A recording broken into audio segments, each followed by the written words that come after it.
Africa's most powerful military just got caught hiding something and the world is paying attention. South Africa secretly acquired Russian missile systems worth billions of dollars, then lied about it.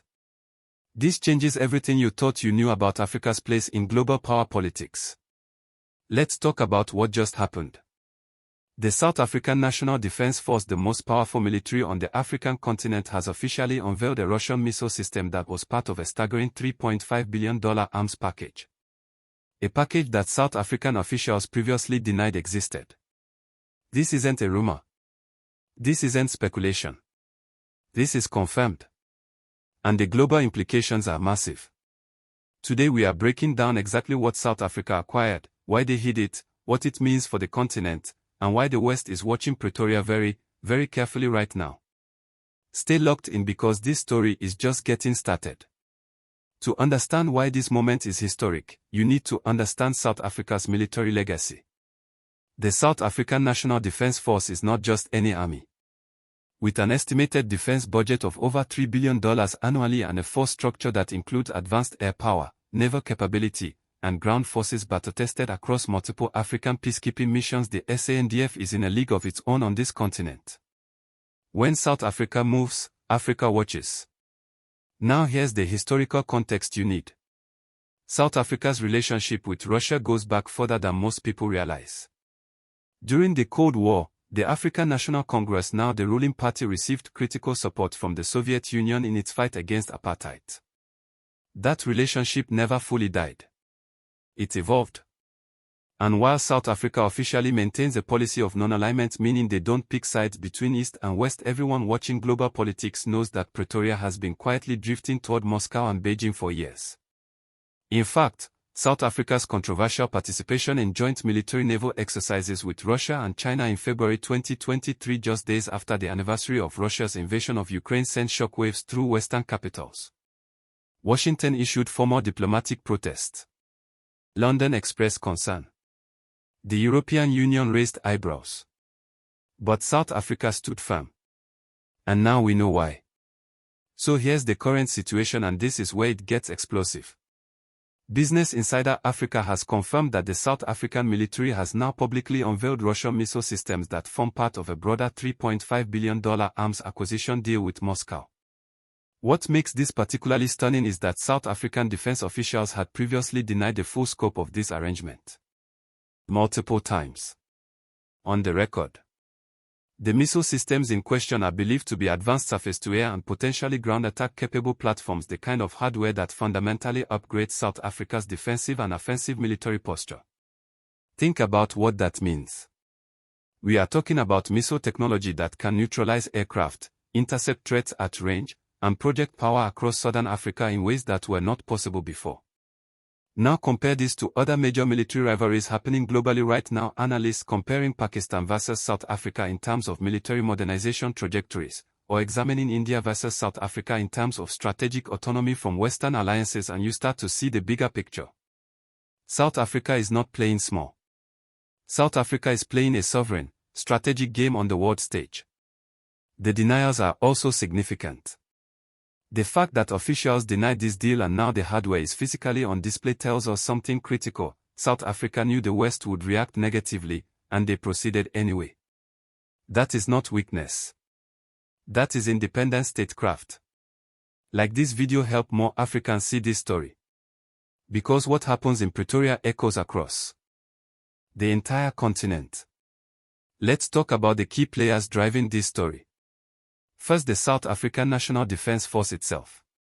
Under the direction of South Africa's Department of Defense, the SANDF has been navigating budget constraints, aging equipment, and growing continental security demands for years. The acquisition of Russian systems is partly about solving a very real capability gap.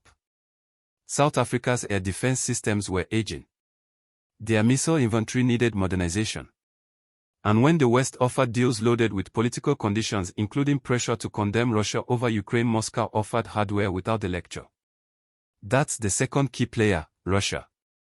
Moscow has been aggressively expanding its military-industrial relationships across Africa, from Mali to the Central African Republic, from Sudan to now South Africa, at an entirely different level of sophistication. Russia is not selling South Africa AK-47s. Russia is selling South Africa strategic deterrence capability. That is a fundamentally different relationship.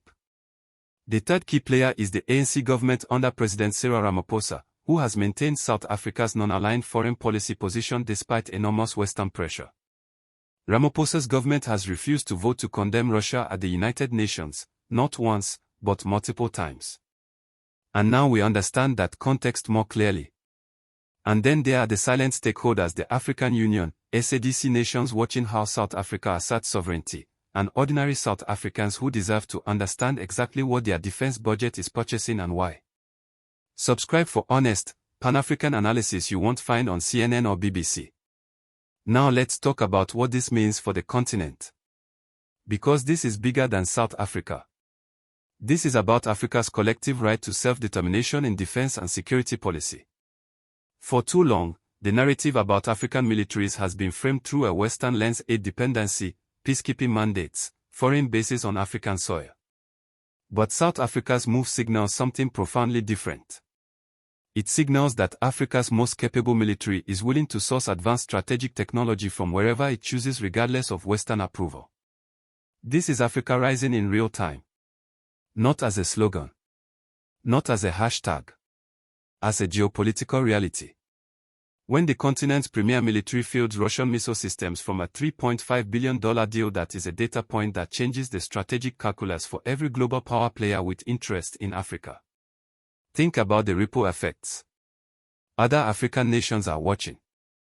Nations that have been pressured to choose sides between Washington and Moscow, between Brussels and Beijing, they are watching Pretoria stand firm and they are taking notes. South Africa just demonstrated that African sovereignty in defense procurement is not just possible, it is executable. And here is the broader Pan-African significance. A strong, independently armed South Africa is a deterrent to the kind of foreign military adventurism that has destabilized other parts of the continent. No one tests a military that fields advanced Russian missile systems with continental reach. That is strategic stability. That is African security, on African terms. So what does this mean going forward? 3 things.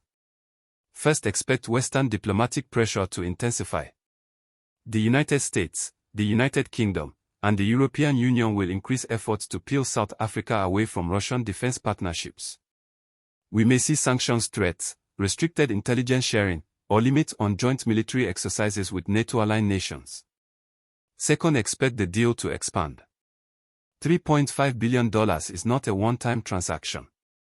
Arms relationships are long-term commitments involving training, maintenance, spare parts, and upgrades. South Africa has just embedded itself into Russia's defense industrial ecosystem for a generation.